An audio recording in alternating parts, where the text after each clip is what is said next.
A very warm welcome indeed to all the future company secretaries. This is CS Dr. Mohit Rao. I hope you all are doing well and keeping safe at the same time. ये video update बहुत important है for CS professional aspirants जो upcoming जून 2023 में exam देने वाले हैं। तो इस वीडियो को शुरू से लेकर अंत तक पूरा देखें और ज़्यादा से ज़्यादा शेयर करें ताकि मैक्सिमम लोगों को इसका बेनिफिट मिल पाए।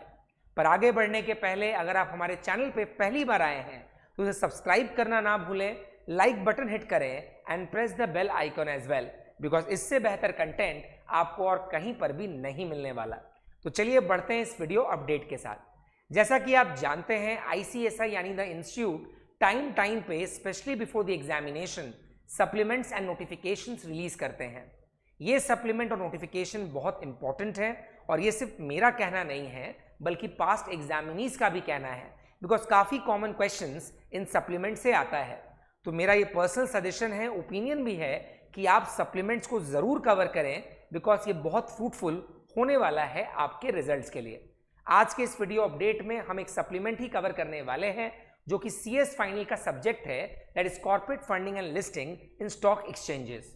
ये जो डॉक्यूमेंट मैं वीडियो में यूज कर रहा हूं it is already available on the website of the institute, या फिर इस वीडियो के डिस्क्रिप्शन लिंक में आपको उसका लिंक मिल जाएगा।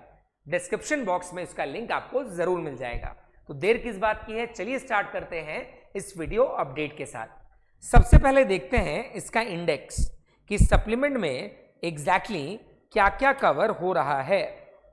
सबसे पहले देखिए यहां है lesson 1 Indian equity public funding, lesson 2 real estate investment trust, lesson 3 infrastructure investment trust, lesson 4 Indian equity private funding, lesson 11 non convertible redeemable preference shares, lesson 13 listing Indian stock exchanges. यानी 6 chapters cover हो रहे हैं इन supplements में।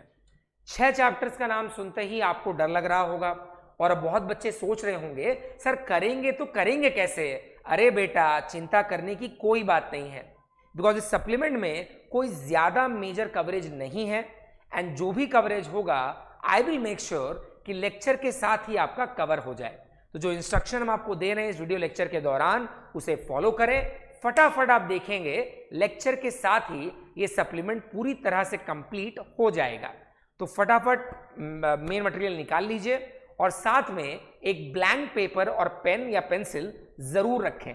Blank paper और pen या pencil का क्या करने वाले हैं, लेक्चर के दौरान टेक्निकल टर्म्स को हम लोग लिखकर प्रैक्टिस करेंगे, because practice is next to learning, जो आपको जल्दी याद करने में मदद करेगा और ज्यादा टाइम तक रिटेन करने में भी हेल्प करेगा।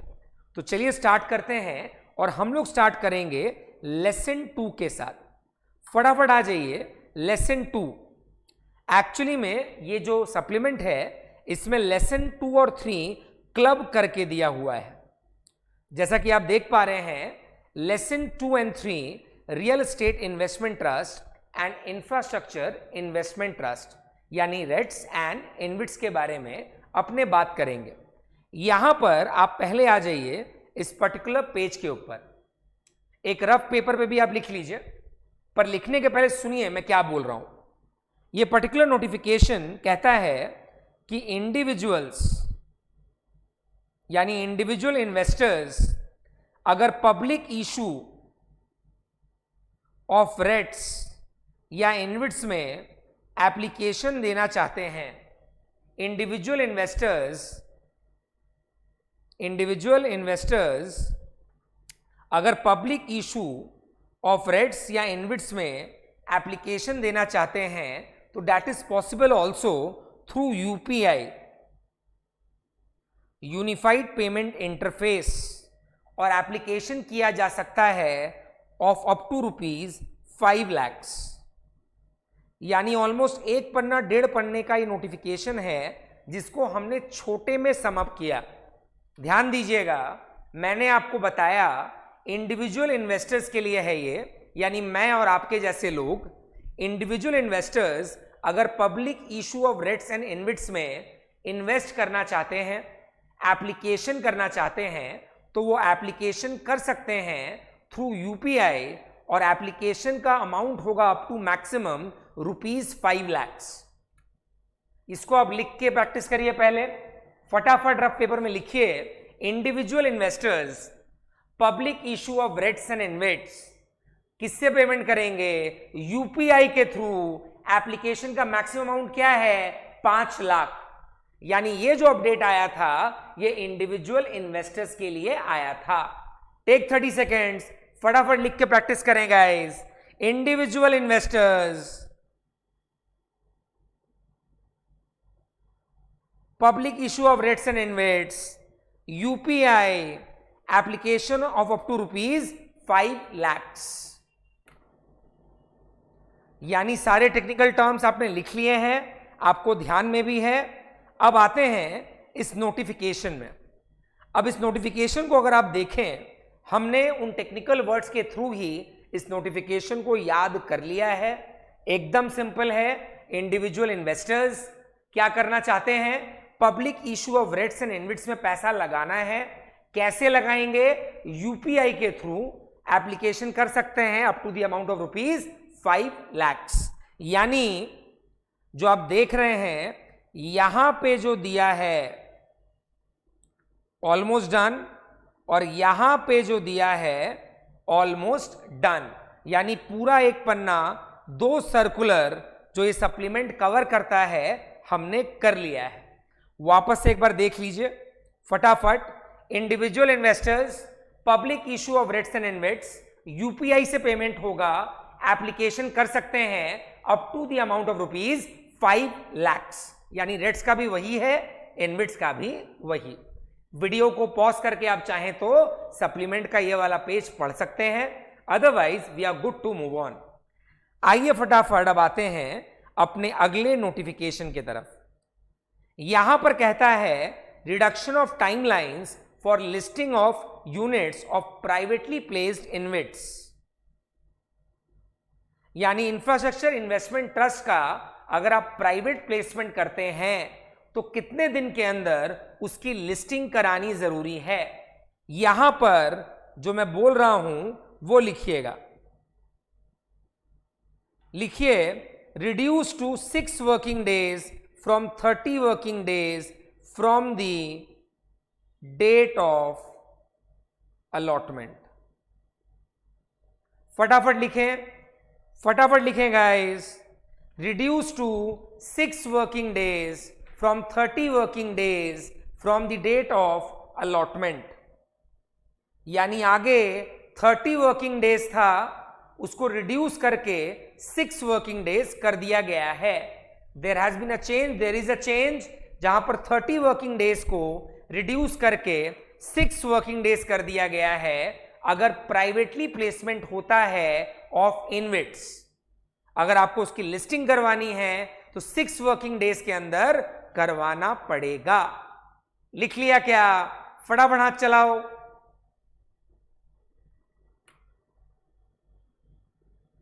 तो यानी यहां पर हमने क्या सीखा? सर पहले तो 30 दिन वाला था, within 30 working days from date of allotment, पर अब टाइमलाइन को कम कर दिया गया है। कितना कर दिया गया है? फ्रॉम 30 to 6 कर दिया गया है।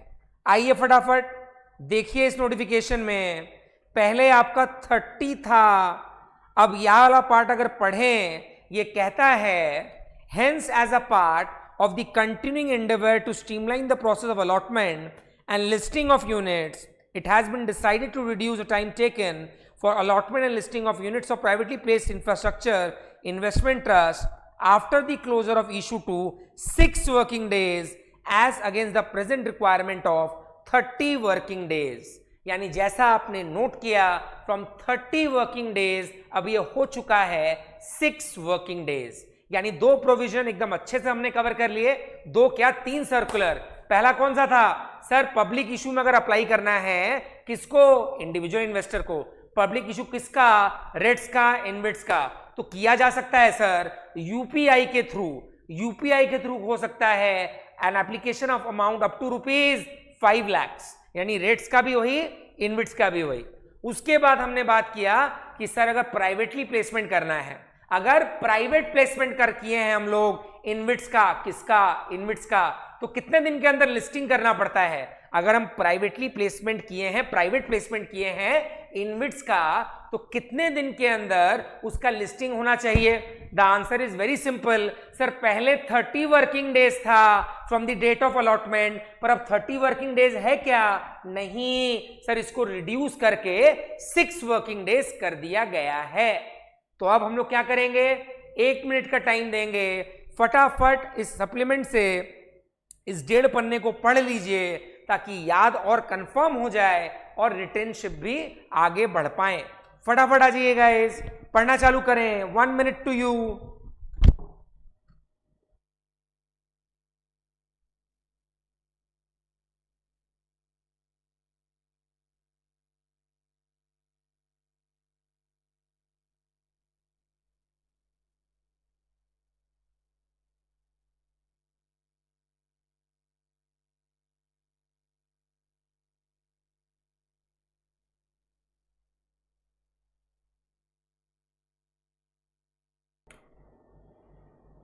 यानी एक बात तो क्लियर हो गई सर कि अगर प्राइवेट प्लेसमेंट ऑफ इनविट्स करेंगे, दिमाग में टर्म को बैठा लो बच्चा, अगर प्राइवेट प्लेसमेंट ऑफ इनविट्स करेंगे तो सर 6 वर्किंग डेज के अंदर from the date of allotment, 6 working days from date of allotment हमको उसको लिस्टिंग करवा देना है।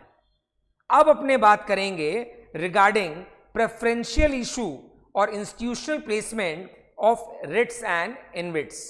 यानी अगर प्रेफरेंशियल इशू हम लोग लेके आते हैं, इंस्टीट्यूशनल प्लेसमेंट लेके आते हैं, आगे वाला प्राइवेट प्लेसमेंट ऑफ इनविट्स था, ध्यान दो बच्चा, आगे वाला प्राइवेट प्लेसमेंट ऑफ इनविट्स था, इस बार क्या है, प्रेफरेंशियल इशू और इंस्टीट्यूशनल प्लेसमेंट, और यहां पर रिट्स और इनविट्स दोनों हैं। ये कहता है कि इस बार अगर आप प्रेफरेंशियल इशू करवाते हैं, इंस्टीट्यूशनल प्लेसमेंट करवाते हैं, तो भैया 2 वर्किंग डेज, यानी from date of allotment 2 working days आपको लिस्टिंग का एप्लीकेशन डाल देना होगा, राइट।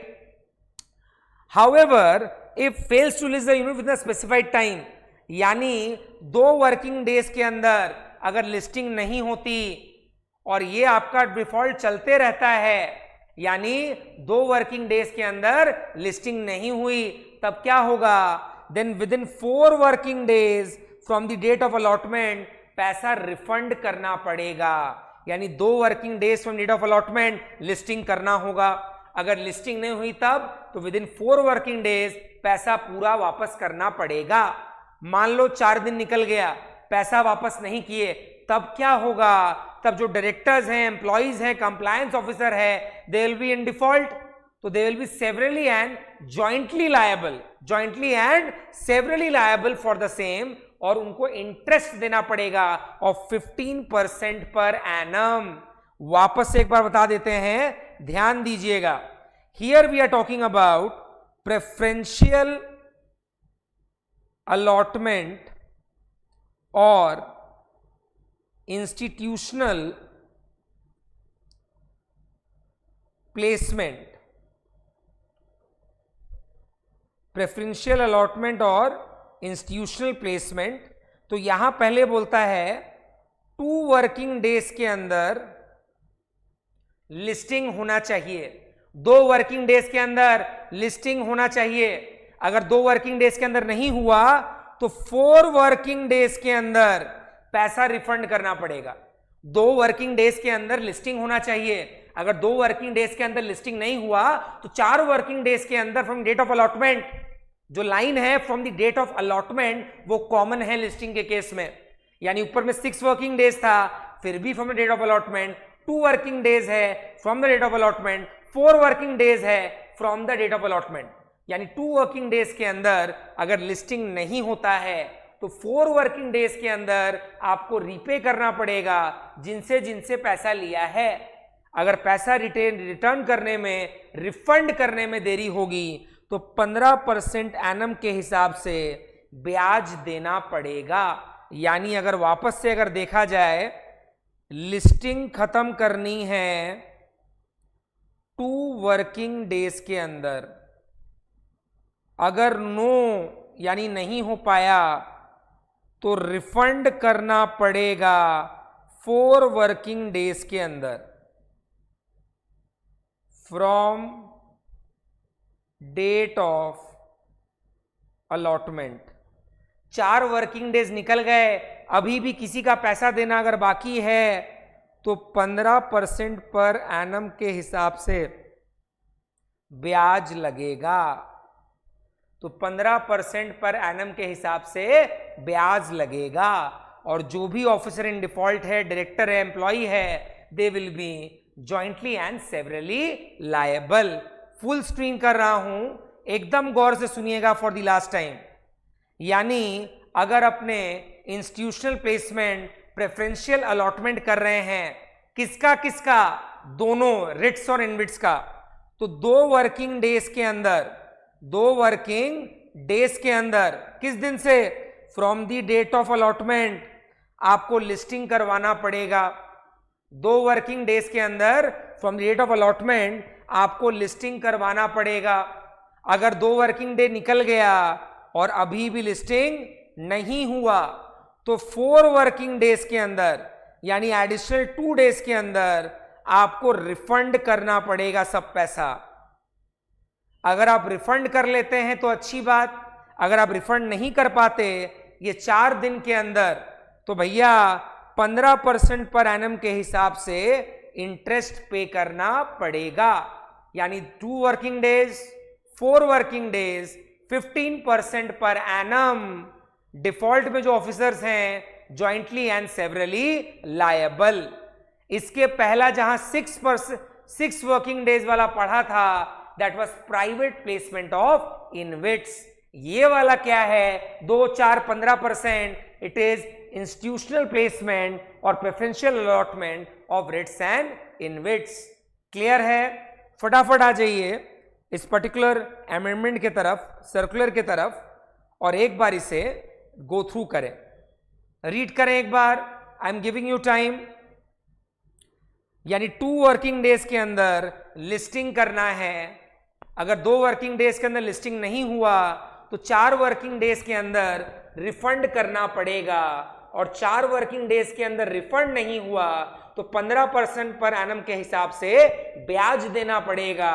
और जो भी ऑफिसर है, पार्टनर है, डायरेक्टर है, यानी ऑफिसर इन डिफॉल्ट है, they will B jointly and severally liable. Read करें, गो थ्रू करें।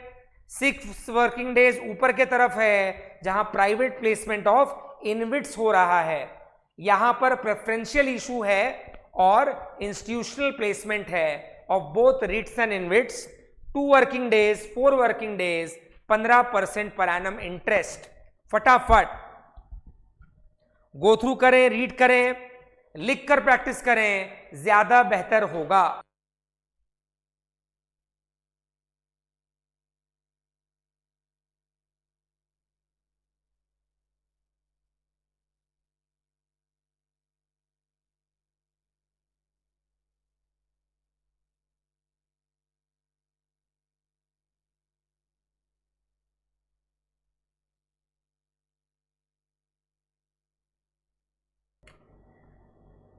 चलिए, आई बिलीव यहां तक पढ़ना हो चुका है, तो आगे बढ़ने के पहले क्विक रिवीजन तो बनता है। फटाफट आते हैं रिवीजन के तरफ। तो पहला वाला हमने क्या पढ़ा सर? पहला वाला एकदम क्लियर था। अगर इंडिविजुअल इन्वेस्टर्स पब्लिक इशू में पैसा लगाना चाहते हैं, रिट्स का भी या इनविट्स का, तो यूपीआई के थ्रू एप्लीकेशन कर सकते हैं अमाउंट ऑफ ₹2 lakhs। यानी this is very much clear. Individual investor public issue में पैसा लगाना चाहते हैं, रिट्स एंड इनविट्स, यूपीआई के through application amount of ₹5 lakhs। इसके बाद आया listing in case of private placement of InvITs. ध्यान दीजिएगा, प्राइवेट प्लेसमेंट की बात हो रही है, इनविट्स का खाली। And 6 working days from the date of allotment में लिस्टिंग होना चाहिए। यानी कितने दिन के अंदर लिस्टिंग होना चाहिए? 6 working days from the date of allotment. आगे कितना था? आगे 30 डेज था, 30 वर्किंग डेज था, अब 6 वर्किंग डेज हो गया है for private placement of InvITs. उसके बाद अपने आते हैं listing in case of preferential issue and institutional allotment. याद है ना बेटा, preferential issue and institutional allotment किसका किसका, रिट्स इनविट्स दोनों का। लिस्टिंग 2 वर्किंग डेज में होना चाहिए, लिस्टिंग 2 वर्किंग डेज में होना चाहिए। अगर 2 वर्किंग डेज के अंदर नहीं हुआ तो 4 वर्किंग डेज के अंदर रिफंड करना पड़ेगा, और अगर 4 वर्किंग डेज के अंदर रिफंड नहीं हुआ तो 15% पर एनम इंटरेस्ट देना पड़ेगा, 15% पर एनम इंटरेस्ट देना पड़ेगा। और जितने ऑफिसर्स इन डिफॉल्ट हैं, डायरेक्टर्स हैं, पार्टनर्स हैं, they shall be jointly and severally liable. एकदम डन, एकदम सॉर्टेड। देख लीजिए लास्ट टाइम, फिर आगे बढ़ेंगे। टाइमलाइन को देखिए जो स्क्रीन पे दिख रहा है। 6 वर्किंग डेज है private placement of InvITs, for preferential issue and institutional placement it is for REITs and InvITs it is 2, 4 and 15%। अब यहां से आता है अगला सवाल। सवाल यह है, can REITs and InvITs issue commercial papers? The question is, can REITs and InvITs issue commercial papers? क्या वो कर सकते हैं? क्या कोई भी रिट्स एंड इनविट्स कर सकता है कमर्शियल पेपर इशू? क्या कोई भी रिट्स एंड इनविट्स कर सकता है commercial paper issue? The answer is no. कोई भी REITs and InvITs commercial paper issue नहीं कर सकता। आंसर यस तब होगा जब उस रिट और इनविट का जो नेटवर्थ है वो 100 करोड़ या उससे ज्यादा का हो। It is only possible when their net worth is 100 crore और मोर। ध्यान दो एकदम, यस तभी होगा जब उसका नेटवर्थ 100 करोड़ या उससे ज्यादा का होगा। क्या यह पॉइंट क्लियर है? आते हैं सप्लीमेंट के तरफ, देखते हैं वहां पे क्या लिखा हुआ है। ध्यान दीजिएगा, साफ साफ बोल रहा है कि कमर्शियल पेपर का इशू एंड लिस्टिंग वही पॉसिबल है जहां पर REITs and InvITs are having net worth of 100 crore और मोर। फुल स्क्रीन कर दिया, रीड करें एक बार। यानी एकदम साफ बोला जा रहा है, रिट्स और इनविट्स कमर्शियल पेपर तभी इशू कर पाएंगे जब उनका नेटवर्थ 100 करोड़ या उससे ज्यादा का होगा। लिखकर प्रैक्टिस करो बच्चा, ध्यान से, फटाफट।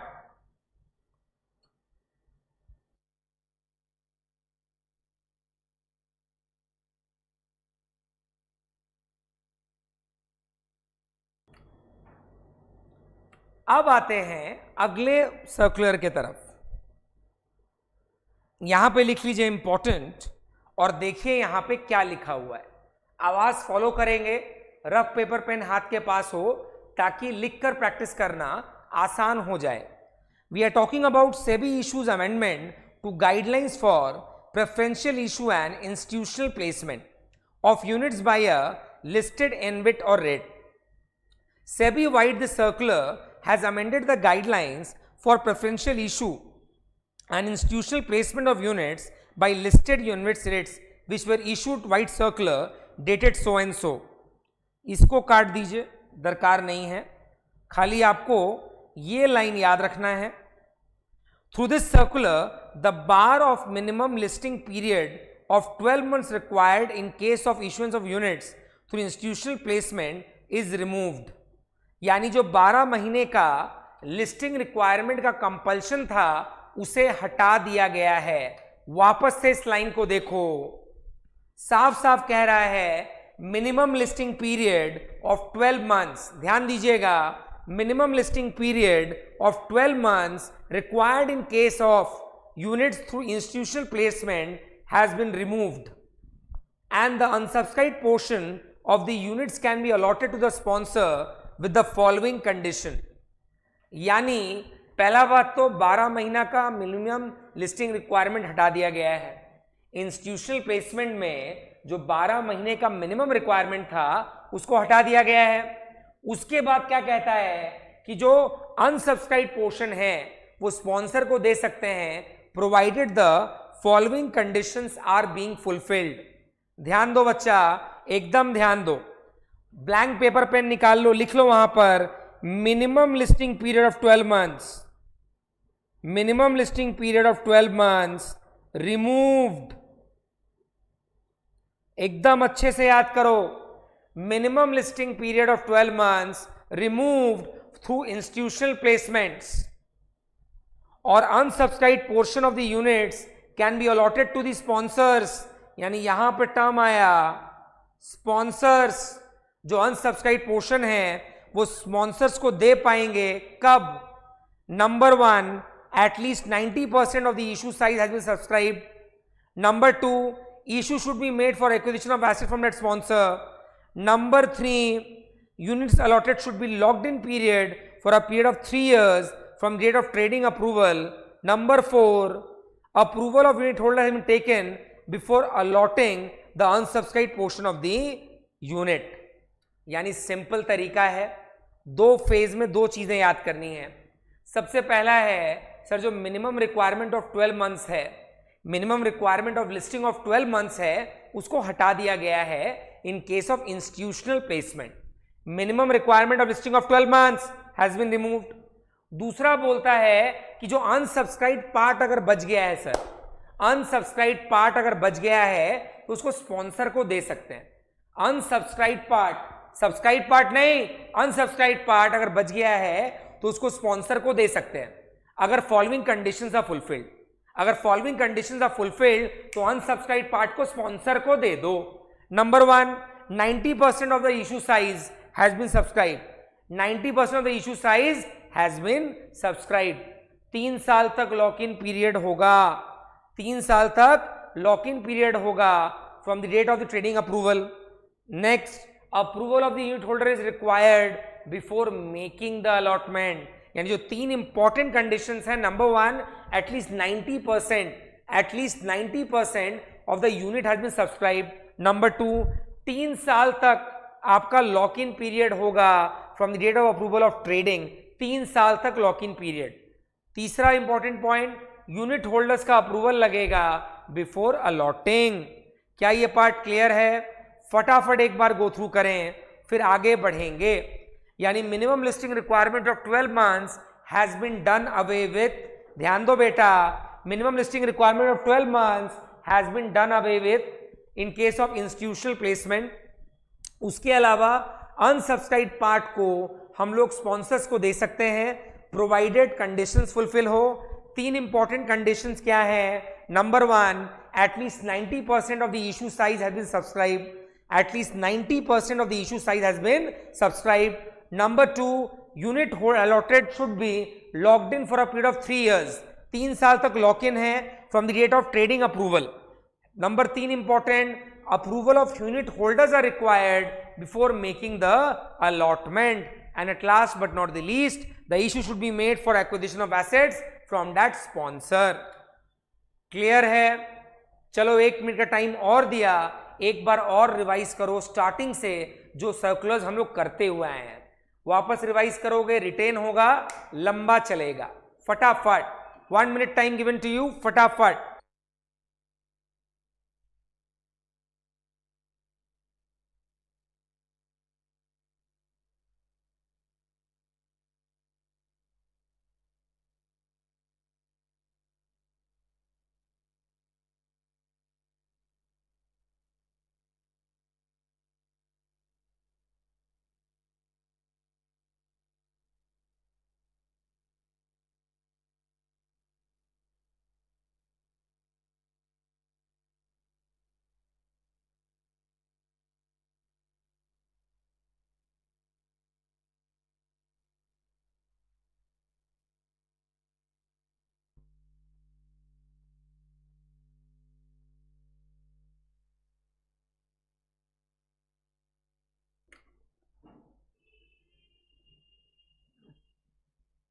चलिए अब आते हैं हम लोग अपने अगले सर्कुलर के तरफ। छोटा सा सर्कुलर है रिगार्डिंग कलेक्टिवली कितना यूनिट्स होल्ड कर सकते हैं स्पॉन्सर एंड स्पॉन्सर ग्रुप। देखिए क्या बोलता है, the sponsor and sponsor group shall collectively hold a minimum of 15% of the total units of RET for a period of at least 3 years from date of listing of such unit pursuant to initial offer on a post issue basis. यानी total में 15% minimum, lock in period है 3 साल का इन case of rates. देखिए एक बार लिख कर practice करिएगा गाइस, एकदम ध्यान से.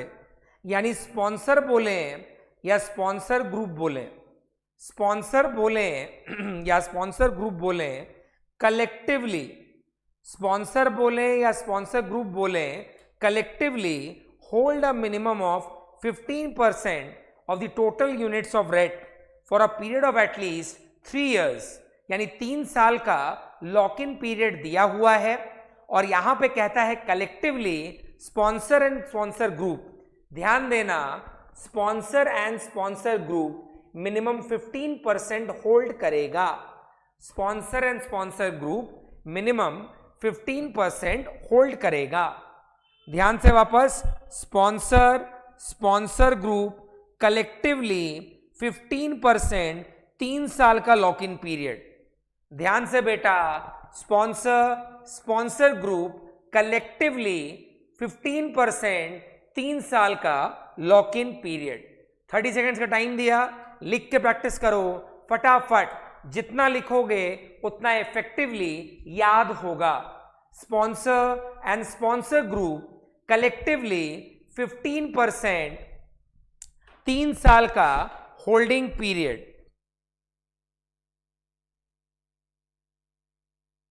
ध्यान से फटाफट लिखो.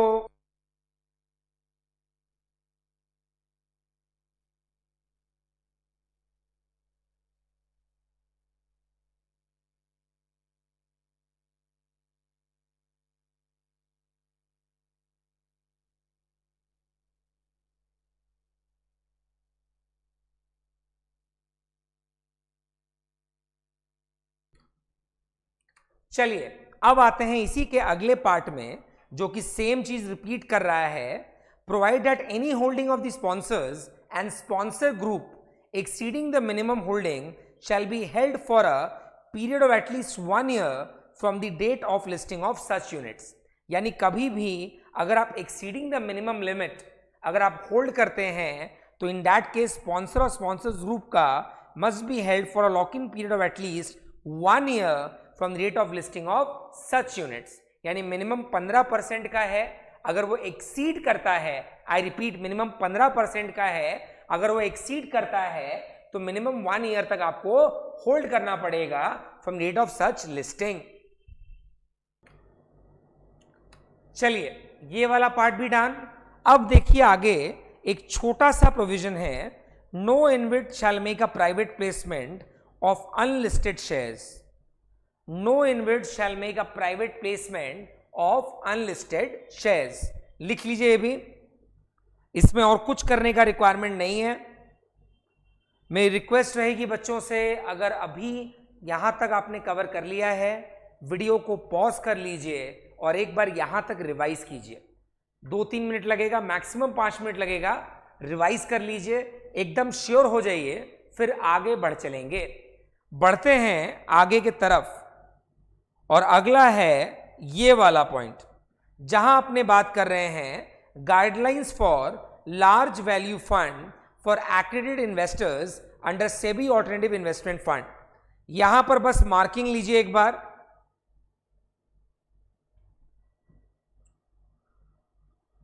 फुल स्क्रीन कर रहा हूं, मार्किंग ले लीजिए सबसे पहले, ताकि पढ़ने वाला पार्ट क्लियर रहे. यहां पर ना आप देखेंगे कि पहले उनको एक मेमोरेंडम फाइल करना पड़ता था, प्राइवेट प्लेसमेंट मेमोरेंडम फाइल करना पड़ता था सेबी के साथ थ्रू मर्चेंट बैंकर. यानी अगर आपने पढ़ा होगा आगे तो आपको पता होगा कि सेबी के पास मर्चेंट बैंकर के थ्रू उनको अपना प्लेसमेंट मेमोरेंडम जमा करना पड़ता था, राइट, एंड सेबी उस पर कमेंट्स करता था. अब यहां पर LVFS can launch the scheme under intimation to SEBI. यानी यहां पर they have been exempted now.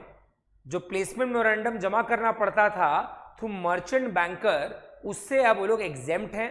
अब यहां पर वो सेबी को इंटीमेशन करके स्कीम को लॉन्च कर सकते हैं।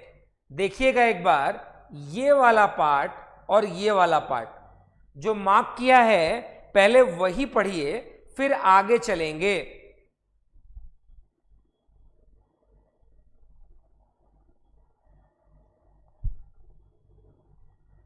यानी एक बात तो क्लियर है कि सर जो मर्चेंट बैंकर के थ्रू अपने करते थे एलवीएफ में, जो लार्ज वैल्यू फंड में मर्चेंट बैंकर के थ्रू करते थे, उसको अभी हटा दिया गया है। अब एलवीएफ इंटीमेट कर सकता है सेबी को अपना प्लेसमेंट मेमोरेंडम और स्कीम को लॉन्च कर सकता है। यहां पर जो प्लेसमेंट मेमोरेंडम है अब मर्चेंट बैंकर के थ्रू नहीं जा रहा, डायरेक्टली सेबी के पास जा रहा है। तो यहां पर ड्यूली साइन कौन करेगा? किसी ना किसी तो एसेंट सिग्नेचर करना पड़ेगा ना। तो अगला पॉइंट है ये वाला, यहां पे कहता है कि stamped and signed by CEO of the manager to the AIF and compliance officer of manager to the AIF. यानी सीईओ ऑफ द मैनेजर करेगा, compliance officer of the manager करेगा। वापस से 1 और 2 को गो थ्रू करें। ध्यान से बच्चा, लेक्चर के साथ ही इसे खत्म करना है, ध्यान दो। We are talking about large value fund, we are talking about large value fund for accredited investor.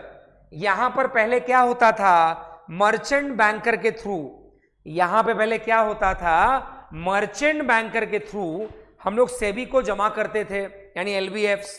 But यहां से अब मर्चेंट बैंकर का रिक्वायरमेंट हटा दिया गया है। LVF can launch their scheme under intimation to SEBI. अब सेबी को तुम इंटीमेट करोगे तो डॉक्यूमेंट तो जमा करना पड़ेगा, और डॉक्यूमेंट जमा करने के लिए वहां पर साइन और स्टैंप लगेगा, CEO of the manager and compliance officer of the manager. ध्यान देना, CEO and compliance officer of the manager to the AIF. तो कौन कौन साइन कर रहा है? सीईओ साइन कर रहा है और कंप्लायंस ऑफिसर साइन कर रहा है। लास्ट 15 सेकेंड्स वापस से रीड करो फटाफट, फुल एनर्जी के साथ गाइज।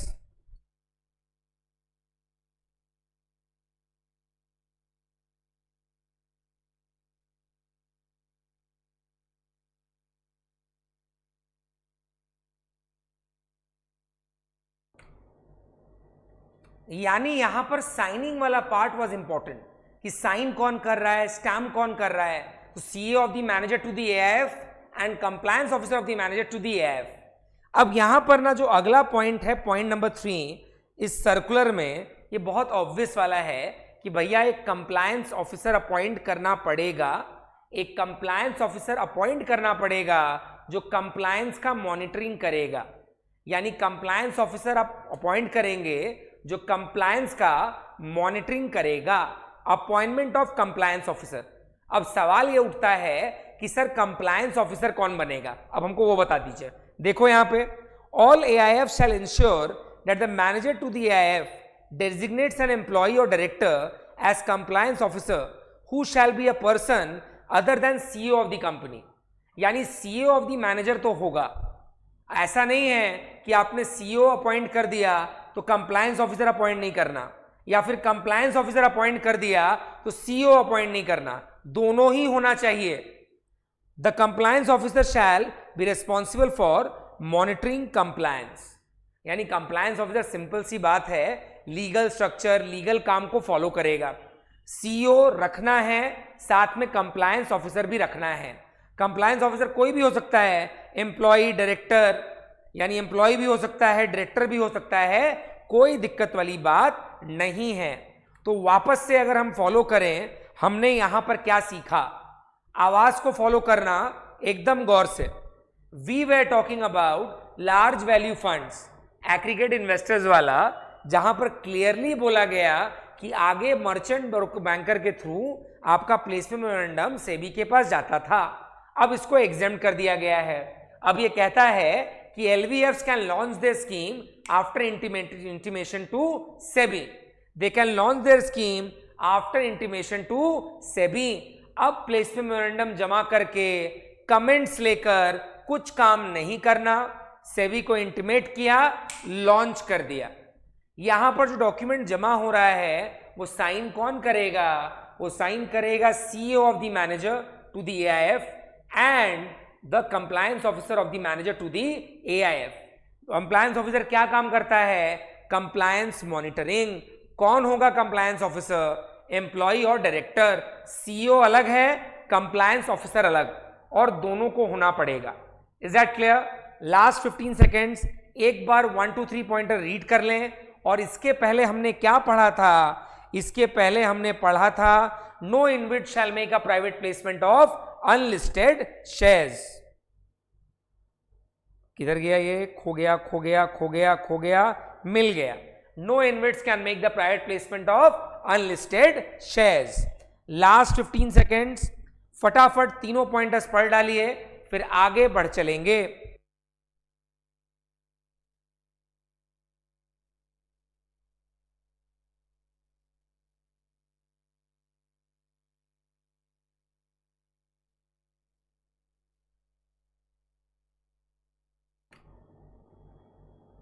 चलिए अब आते हैं नए कंसेप्ट में, जहां अपने बात करेंगे सोशल इंपैक्ट फंड के बारे में। अब आप बोलेंगे सर सोशल इंपैक्ट फंड क्या है? यहां पर हम बात कर रहे हैं एआईएफ्स के बारे में। यानी social impact funds are those AIFs जो इन्वेस्ट करते हैं सिक्योरिटीज और इन्वेस्टमेंट ऑफ सोशल एंटरप्राइजेस। देखिए एक बार अगला नोटिफिकेशन बात करता है सोशल इंपैक्ट फंड के बारे में। Social impact fund and social units. Social Impact Fund means an alternate investment fund, that is AIF, which invests primarily in units of partnership interest of social ventures of securities of social enterprises and which satisfies the social performance norms laid down by the fund.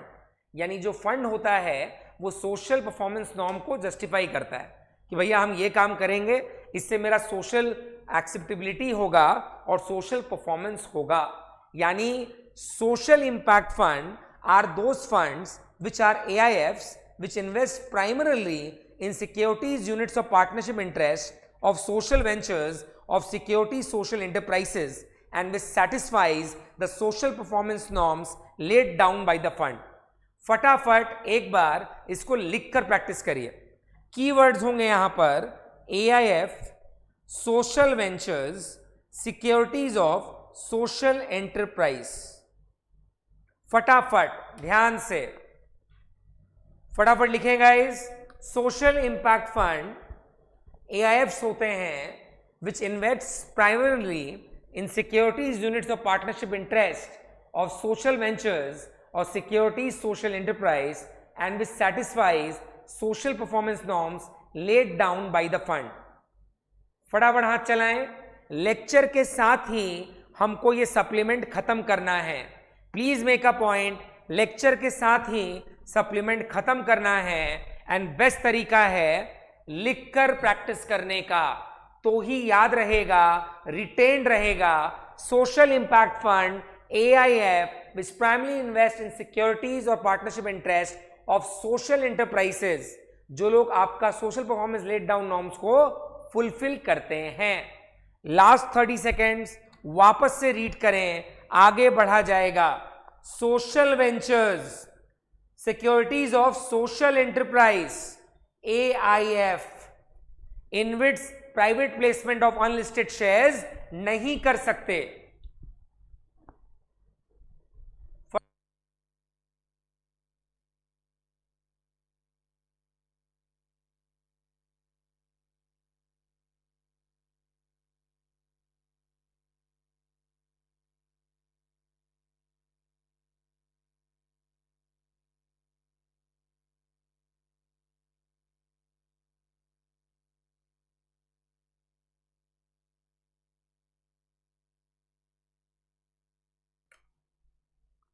एकदम done. आगे बढ़ते हैं अब दूसरे वाले part में। यहां पर अपने बात करेंगे AIFs के बारे में, और हम बात करेंगे सेग्रीगेशन एंड रिंग फेंस्ड के बारे में। यानी जितने एसेट्स हैं, लाइबिलिटीज हैं, बैंक अकाउंट्स हैं, सिक्योरिटीज अकाउंट हैं। यानी याद करने का एकदम सिंपल तरीका, assets, liabilities, bank account, security account. यानी 4 चीजें याद रखनी है हम लोग को, assets, liability, bank account, security account, segregated, ring fenced. यानी 4 टर्म्स क्या है, assets, liabilities, bank account, security account. Assets, liabilities, bank account, security account should be segregated, ring fenced, AIF। एक बार लिखिए, वापस से रिपीट करूंगा, गौर से सुनिएगा। ऊपर जो 100 करोड़ वाला पॉइंट आपको दिख रहा है, that is the net worth of REITs and InvITs for issuing commercial paper. याद आया ना, पढ़े थे अपने। अब नीचे वाला पार्ट है assets, liability, bank account, security account. Assets, liability, bank account, security account must be segregated or ring phased, और ring phased। टर्म्स याद हो गए। अब ये इंश्योर कौन करेगा कि assets, liability, bank account, security account should be segregated and ring fenced? इसके लिए है मैनेजर,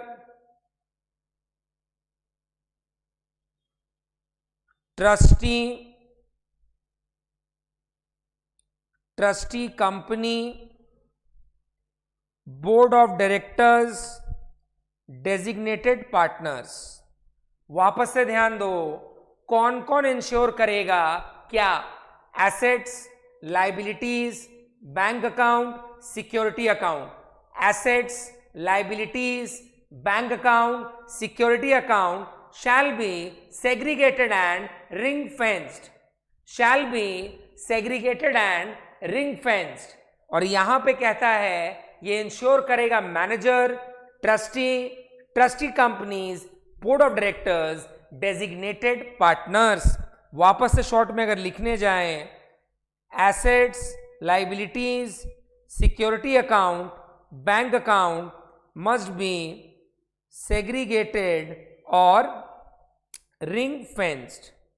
कौन कौन इंश्योर करेगा? Manager, trustee company, board of directors और आपका डेजिग्नेटेड पार्टनर्स। फटाफट आ जाइए नंबर 4 वाले नोटिफिकेशन में और एक बार इसे रीड कर जाइए। लिखना ऑलरेडी हो चुका है, राइट? फटाफट एक बार रीड करें। एंड और का ध्यान दें, the manager and the trustee, और ध्यान रखिएगा, रीड करें एक बार ये पर्टिकुलर सर्कुलर, ध्यान से रीड करें, इंपॉर्टेंट है।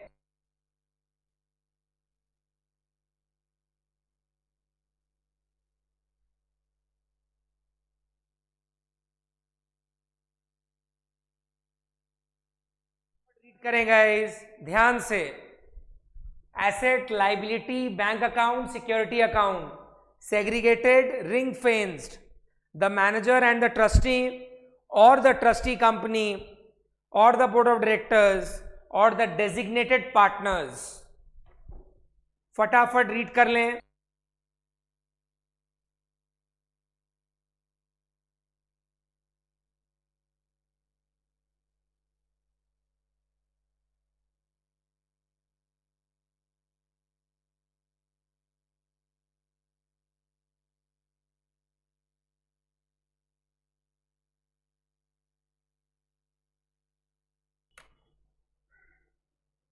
चलिए यहां तक करना हो चुका है, वेरी नाइस।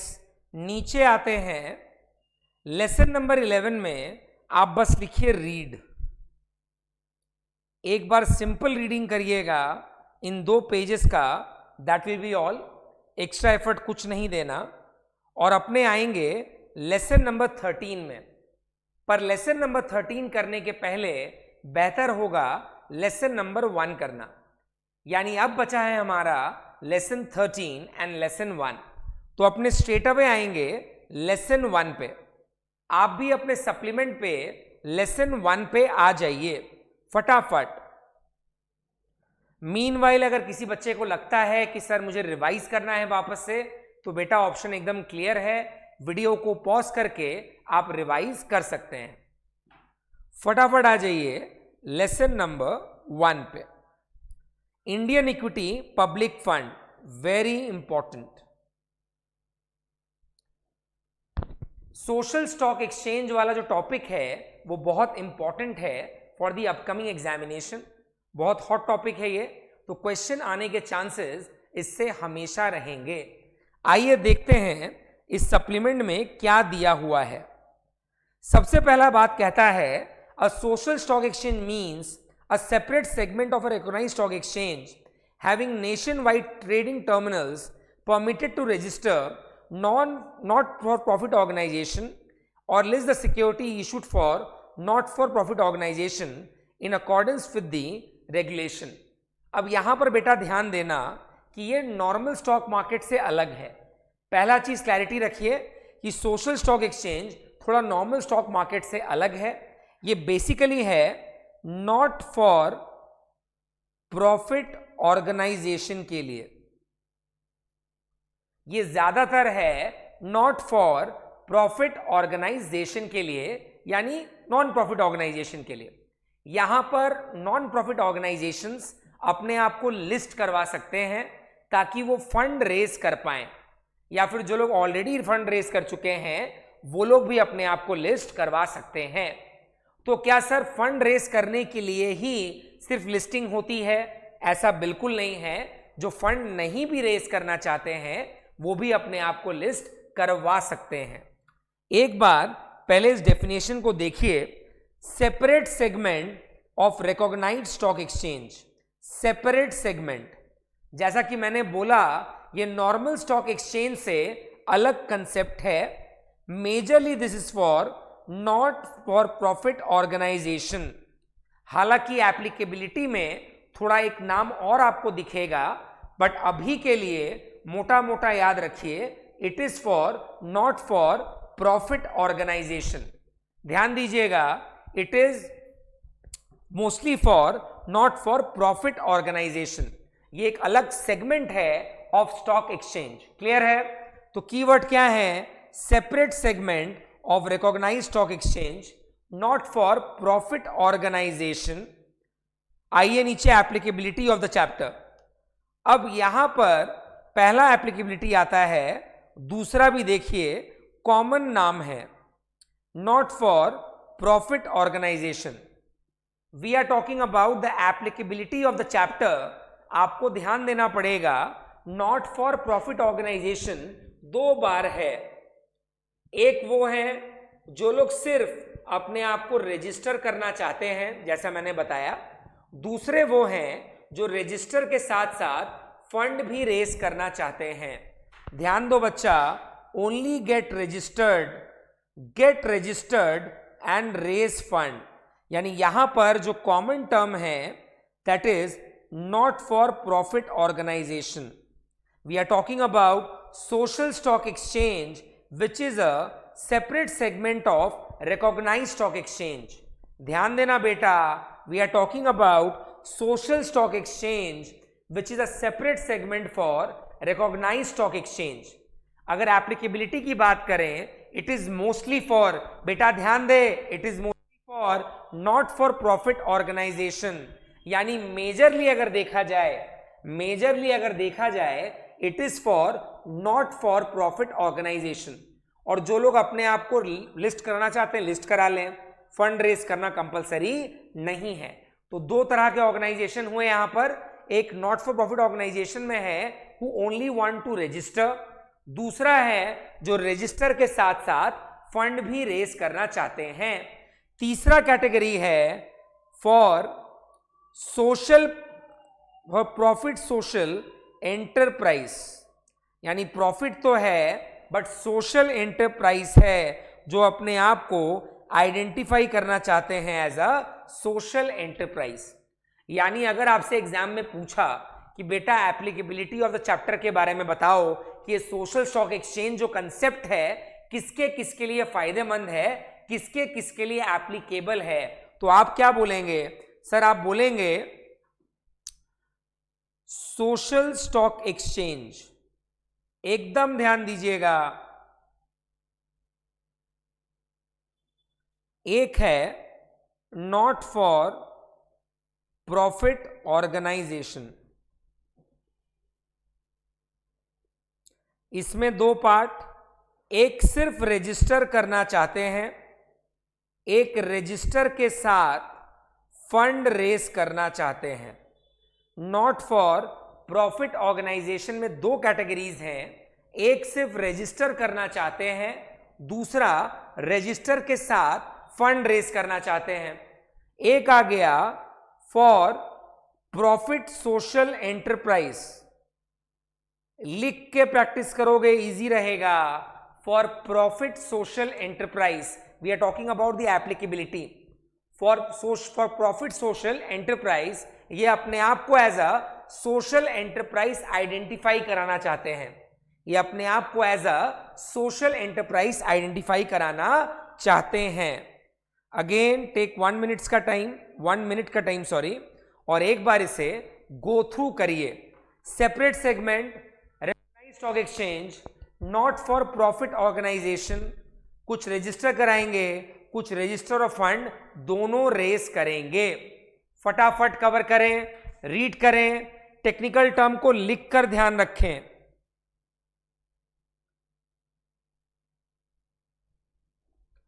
टेक्निकल टर्म को लिखकर ध्यान रखें।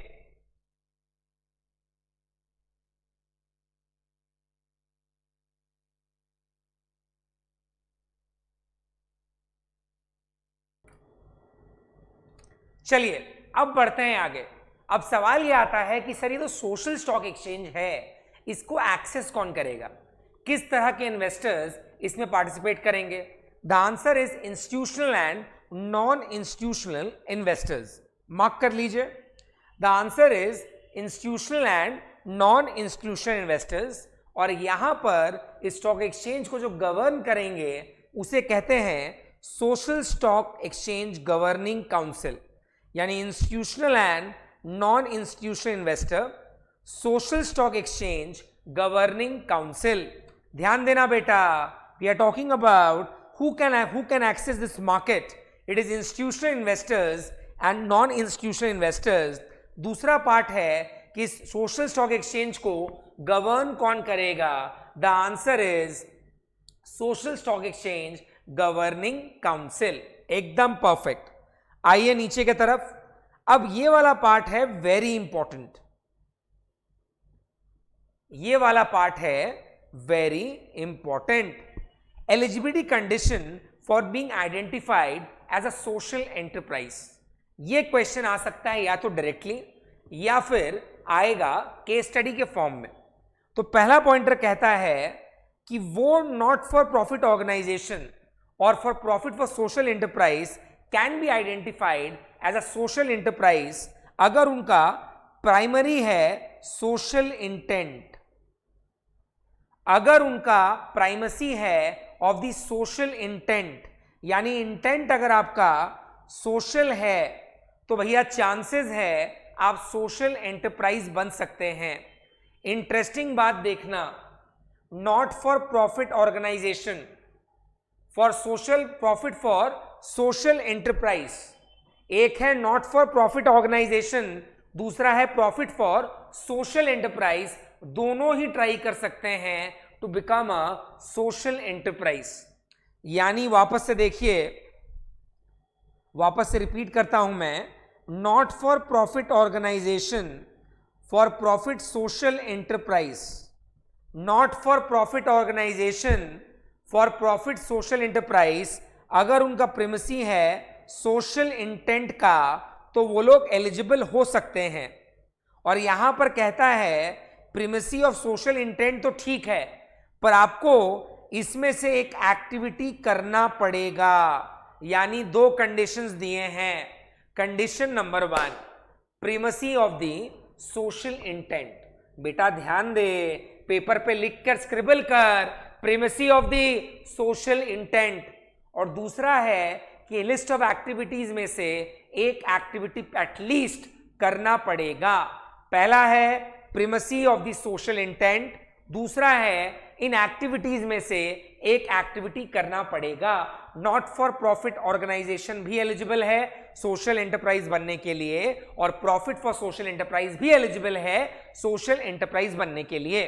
लिस्टिंग कर सकते हैं नॉट फॉर प्रॉफिट ऑर्गेनाइजेशन, कुछ not for profit organization listing and raising fund दोनों करते हैं।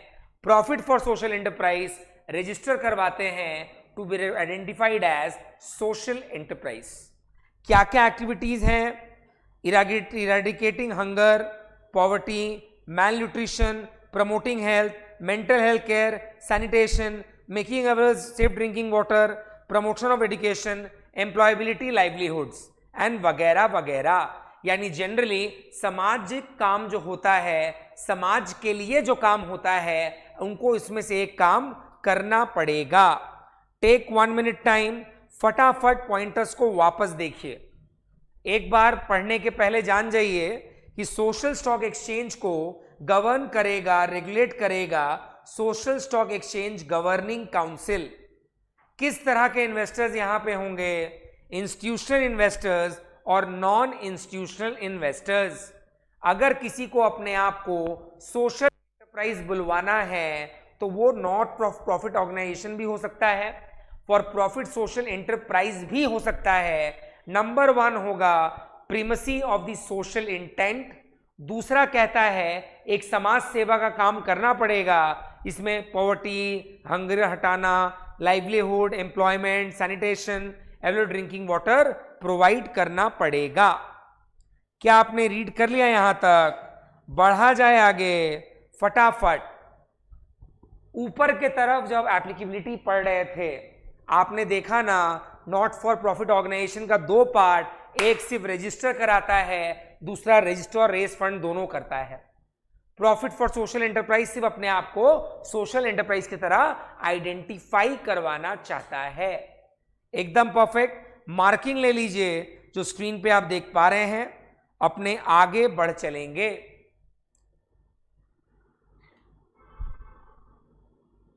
जो मार्किंग है यहां से उतना ही पढ़ना है, बाकी बस जनरल चीजें दी हुई हैं कि टाइम टाइम पे सेबी रेगुलेशन लेके आएगा, गवर्निंग काउंसिल अपना नॉर्म्स बताएगा और वो फॉलो करना है। एक बार रीड करेंगे दैट विल बी ऑल, कोई माथा फोड़ी अलग से दिमाग नहीं लगाना पड़ेगा। आइए नीचे, फंड रेजिंग एक्टिविटी। अब अगर नॉट फॉर प्रॉफिट ऑर्गेनाइजेशन है वो लोग फंड रेज कर सकते हैं zero coupon, zero principal instrument से और डोनेशन थ्रू म्यूचुअल फंड से। यानी zero coupon, zero principal instrument और दूसरा है डोनेशन थ्रू म्यूचुअल फंड। ध्यान दो, वेरी वेरी वेरी इंपॉर्टेंट। यानी हमने बात ऑलरेडी कर लिया था, नॉट फॉर प्रॉफिट ऑर्गेनाइजेशन का 2 तरह का अप्रोच है। एक जो सोशल स्टॉक एक्सचेंज में सिर्फ अपने आप को रजिस्टर कराना चाहते हैं, दूसरा वो नॉट फॉर प्रॉफिट ऑर्गेनाइजेशन है जो रजिस्टर के साथ साथ फंड भी रेज करना चाहते हैं। अब यहां पर जो फंड रेज करना चाहते हैं नॉट फॉर प्रॉफिट ऑर्गेनाइजेशन, उनका 2 तरीका है। एक है zero coupon, zero principal interest, zero coupon, zero principal interest instrument, और दूसरा है डोनेशन थ्रू म्यूचुअल फंड। वापस देखिए, not for profit organization, zero coupon, zero principal instrument, donation through mutual fund और एनी अदर वेज जो SEBI specify करेगा time to time पे।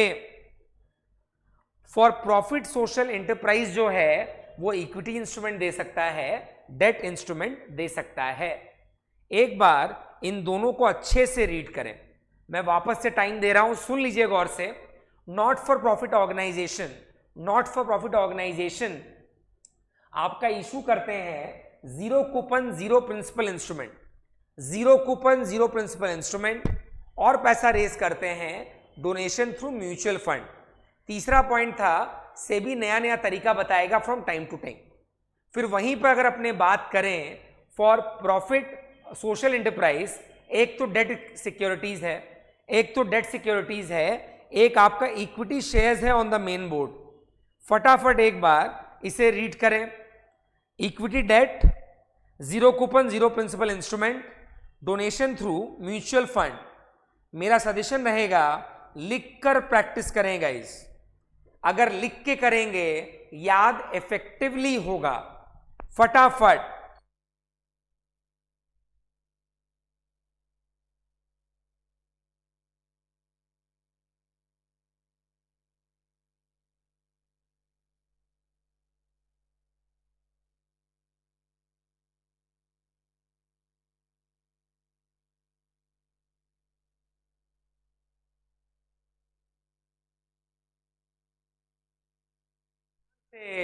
लिख के प्रैक्टिस किया ना। Social stock exchange governing council किन किन इन्वेस्टर्स के लिए एक्सेसिबल है? Institutional and non institutional investor. Applicability for not for profit organization, only for registration. Not for profit organization register and raising funds. Profit for social enterprise to be identified as social enterprise. Primacy of the social content, और इसमें से कोई भी एक activity उनको follow करना पड़ेगा, that is eradication of poverty, hunger, livelihood generate करना, एम्प्लॉयमेंट, सैनिटेशन प्रॉपर वाला, ड्रिंकिंग वाटर वगैरह वगैरह। मेरा रिक्वेस्ट रहेगा बच्चों से, यहां तक एक बार वीडियो को पॉज करें और ये पहला 2 पेज अच्छे से पढ़ें। This is very important for the upcoming examination. अगर ठीक से करेंगे तो एग्जाम में आसानी पड़ेगी।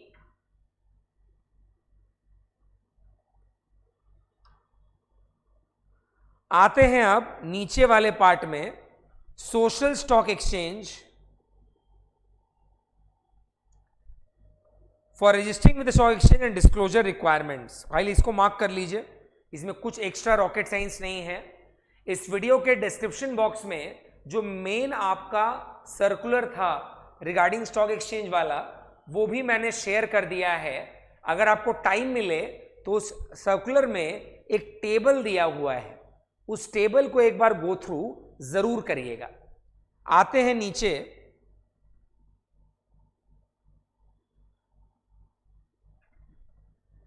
जो गवर्निंग काउंसिल है उसका बेसिक कॉम्पोजिशन बताया गया है। There will be minimum 7 members from non profit organization. यानी हमने आपको बताया ना, सोशल स्टॉक एक्सचेंज को गवर्न करेगा social stock exchange governing council. Social stock exchange को गवर्न करेगा social stock exchange governing council, और वहां पर मिनिमम 7 मेंबर्स होंगे जो नॉन प्रॉफिट ऑर्गेनाइजेशन से होंगे। मार्किंग लीजिए।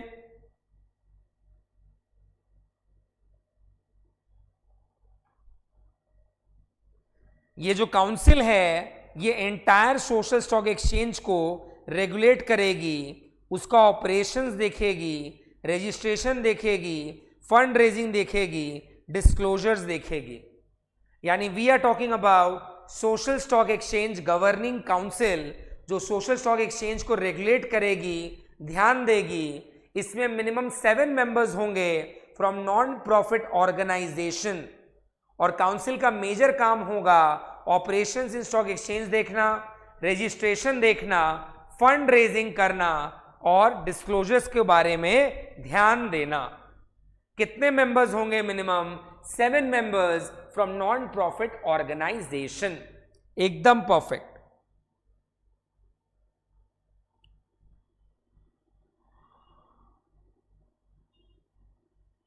यहां से कुछ नहीं है, और तो चैप्टर 1 भी अपना डन, एकदम परफेक्ट।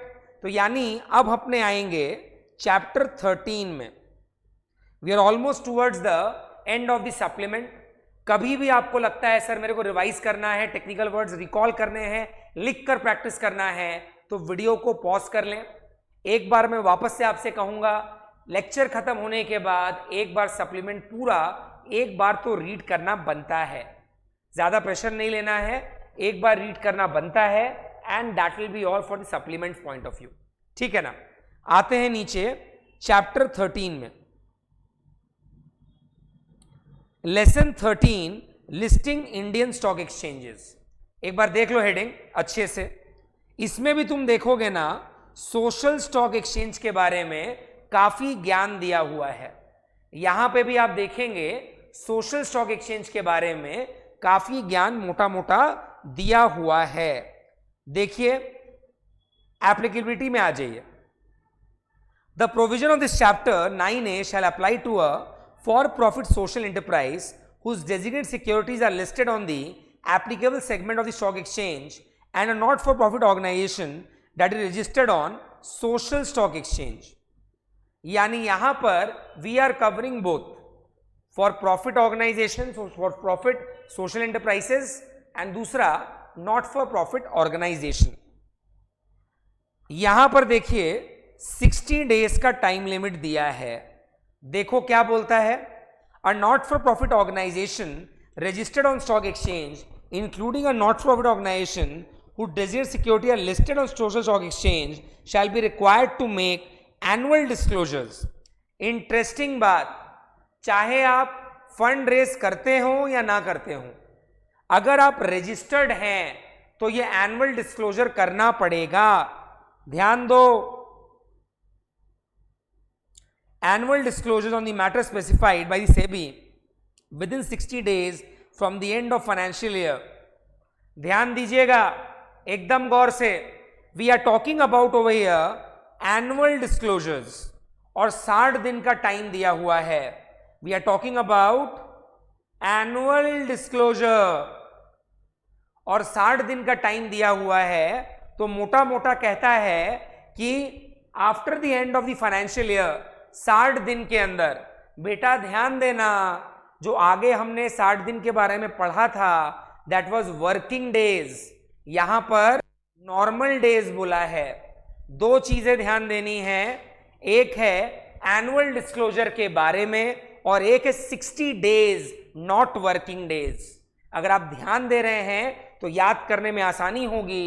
अगर आप रजिस्टर्ड हैं सोशल स्टॉक एक्सचेंज पे, फंड उठाते हैं नहीं उठाते हैं बात की बात है, आपको एनुअल डिस्क्लोजर तो देना पड़ेगा with in 60 days on the specified matters from the end of the financial year, या फिर सेबी जो बोले वो। क्लियर है? रीड करें एक बार फिर आगे बढ़ेंगे। फटाफट रीड करें एक बार फिर आगे बढ़ेंगे फटाफट। 60 दिन का याद रखिएगा, from the date of the closure of the financial year within 60 days. Normal days है, वर्किंग डेज नहीं। परफेक्ट, एकदम ध्यान से आइए नीचे। अब यहां पर ना पहले आप ये मार्किंग लीजिए, ऊपर अपने आएंगे डिस्क्लोजर्स में, पर पहले हम लोग ये कवर करेंगे। Statement of utilisation of fund, देखिए इसमें क्या बोलता है। A listed not for profit organization shall submit to the stock exchange the following statement in respect of utilization of fund on quarterly basis। यानी ऊपर में हमने पहला एक कवर किया था एनुअल, अब अपने बात कर रहे हैं क्वार्टरली। एनुअल में क्या बोला सर, एनुअल डिस्क्लोजर्स देना है कितने दिन के अंदर, 60 दिन के अंदर। कहां से? From the end of the financial year, या फिर सेबी जो बोलेगा from time to time. Sir annual वाला तो हो गया, उसका कुछ डिस्क्लोजर्स का लिस्ट है जो आपने बोला बाद में करेंगे, एकदम सही। पहले क्वार्टरली वाला जान जाते हैं। तो क्वार्टरली वाला में है वर्ड यूटिलाइजेशन ऑफ फंड। इसके 3 कैटेगरी हैं, money raised, money utilize, money unutilized. यानी अगर हम बात करें कंप्लायंस की तो पहला आता है sir quarterly reporting, utilization of fund. 3 category, कितना पैसा रेस किया, यूटिलाइज किया, अनयूटिलाइज किया। ध्यान दो बच्चा वापस से, for not for profit organisation we are talking about quarterly raising, quarterly reporting, sorry quarterly reporting disclosure. वहां पे कहता है हेडिंग होगा utilization of fund. U of fund का मतलब utilization of fund, quarterly reporting के बारे में बात कर रहे हैं। इसमें 3 कैटेगरी हैं, कितना पैसा रेस किया, कितना यूटिलाइज किया, कितना अनयूटिलाइज्ड है। याद रहेगा ना? वापस से आते हैं अपने इस मैट के तरफ और अच्छे से एक बार देखो और रीड करो। क्वार्टरली बेसिस पे ये रिपोर्टिंग हो रहा है। यूटिलाइजेशन ऑफ फंड, कितना रेज किया, कितना यूटिलाइज, कितना अनयूटिलाइज्ड। ऊपर जो 60 दिन वाला पढ़ा था दैट वाज एनुअल। रीड करिए statement of utilisation of fund, read करें statement of utilisation of fund.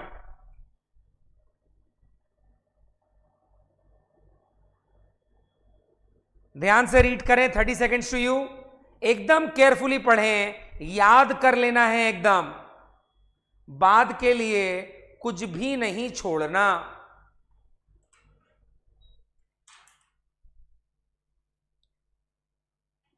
Done है एकदम। अब यहां पर ना इतने दिन तक हमने फाइनेंशियल ऑडिटर सुना था, इतने दिन तक हमने फाइनेंशियल ऑडिटर सुना था, बट सोशल स्टॉक एक्सचेंज के आने के बाद एक और वर्ड जो बहुत पॉपुलर हो चुका है that is social auditor and social audit. Recently एक सेमिनार में भी मैं गया था जहां पर सोशल ऑडिट एंड ऑडिटर को लेकर काफी डिस्कशन हो रहा है। यानी आने वाले समय में आप ये वाला एग्जाम देकर सोशल ऑडिटर बन सकते हैं। और सबसे इंटरेस्टिंग बात है, धीरे धीरे ये लोग ओपन टू ऑल कर रहे हैं, यानी सभी तरह के लोग, सभी क्वालिफिकेशन के लोग सोशल ऑडिटर बन पाएंगे। So the annual impact report, ध्यान देना बच्चा, the annual impact report shall be audited by a social audit firm employing social auditor. यानी यहां पे एक टर्म आता है that is social impact report या एनुअल इंपैक्ट रिपोर्ट।